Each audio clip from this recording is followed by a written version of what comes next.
काळजी वाहणारे संत श्रेष्ठ ज्ञानेश्वर महाराज.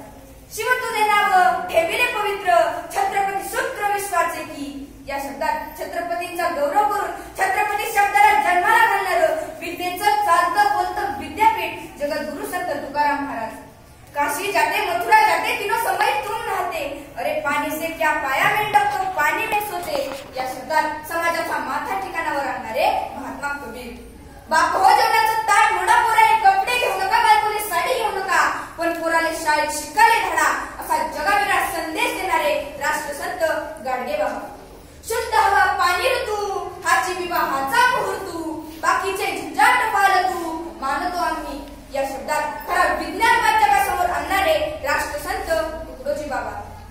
अशा या महान संतांना वंदन करून सन्माननीय व्यासपीठावरील रत्नपारखी चतुर परीक्षक आणि ज्ञानगंगेच्या सागरातील राजहंसाप्रमाणे ज्ञानाचे प्राशन करणाऱ्या माझ्या विद्यार्थी मित्रांनो, मी प्रसाद उमेश खेडकर, इयत्ता 6वीचा विद्यार्थी. आपणासमोर विषय मांडतो संत अवतार होती यासाठी अंधारात दिवटी दारवया. मित्रांनो, आयोजकांनी विषय निवडताना संतांचे कार्य, संतांचे महात्म्य, संतांची शिकवण असा विषय न घेता निवडलेल्या विषयातून खूपच व्यापक असा अर्थ अधोरेखित केलेला आहे. ज्या ज्या वेळेस जगामध्ये अन्याय, असत्य, अधर्माचा अंधकार होतो, त्या त्या वेळेस दैवी शक्ती अवतार रूपात पृथ्वीवर अवतरून न्याय, सत्य, धर्माच्या दिवटीने तो अंधकार दूर करते. जगाला सदाचाराचा, उन्नतीचा मार्ग आपल्या आचरणातून दाखवून संजीवन होते. ती श्रेष्ठ शक्ती म्हणजे संत होय. मित्रांनो, भारतभूमी संतांची भूमी म्हणून ओळखली जाते. आपल्या महाराष्ट्राला संत नामदेव, संत एकनाथ, संत तुकाराम, संत ज्ञानेश्वर यासारख्या थोर संतांची परंपरा लाभलेली आहे. या संतांनी आपल्या आचार विचारातून, तत्वज्ञानातून, अभंग कीर्तनातून या महाराष्ट्राच्या शुष्क मार्गांवर भक्तीचे नंदनवन फुलविले.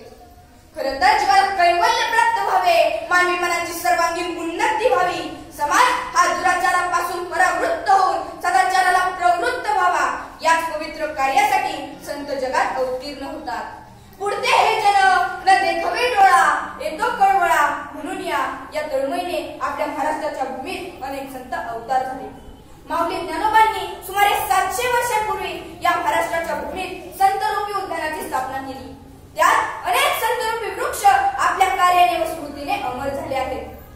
ज्ञानेश्वरांनी संस्कृतातील बंदिस्त तत्वज्ञान सर्वसामान्यांसाठी मराठी भाषेमध्ये आणले. माझ्या मराठीची बोल कौतुके, परी अमृतातही पैजा जिंके. यातून त्यांनी मराठी भाषेत धर्माची मुहूर्तमेढ रोवून नव्या विचारांची भर घालून आध्यात्मिक लोकशाहीची स्थापना केली व त्यांचा आत्मा विश्वात्मक झाला. ज्ञानोबानंतर संत एकनाथांनी धर्माचे पालन करणे पाखंड खंडन, हेची करणे आम्हा काम, बीज वाढवावे नाम. यातून त्यांनी भाषा व स्वराज्य यांचा मेळ घालून धर्म जिवंत ठेवला. एकमेकास सह्य करोगे धरू सुपंत, यातून संत तुकोबा रायांनी सहकार्याची भावना जागृत केली. दुष्काळ पडला असताना आपल्या घरातील धान्य लोकांना वाटणारे, लोकांची कर्जे माफ करणारे तुकाराम महाराज वृक्षवल्ली आम्हा सोयरे वरचले हा पर्यावरण रक्षणाचा संदेश देखील देतात.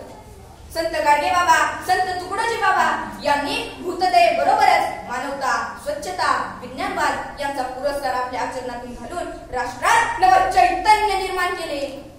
मित्रांनो, काळ बदलतो, समाज बदलतो, पण सत्यनीती, चरित्र, कर्मयोग, प्रेम, बंधुता, दीनदुबळ्यांची सेवा ही संतांची तत्वे कधीच बदलत नाहीत. ती समाज उद्धारासाठी नेहमीच मार्गदर्शक ठरतात. याचे उदाहरण म्हणजे शिवरायांनी स्थापन केलेले स्वराज्य, अनिष्ट रूढींच्या विरोधातून झालेल्या सुधारणा समाज कल्याणासाठी फायदेशीर ठरले आहेत.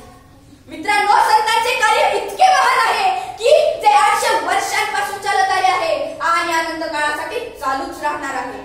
जाता जाता या थोर संतांसाठी 4 ओळी गाऊन मी माझ्या वाणीला पूर्णविराम देऊ इच्छितो. संत अवतार होती यासाठी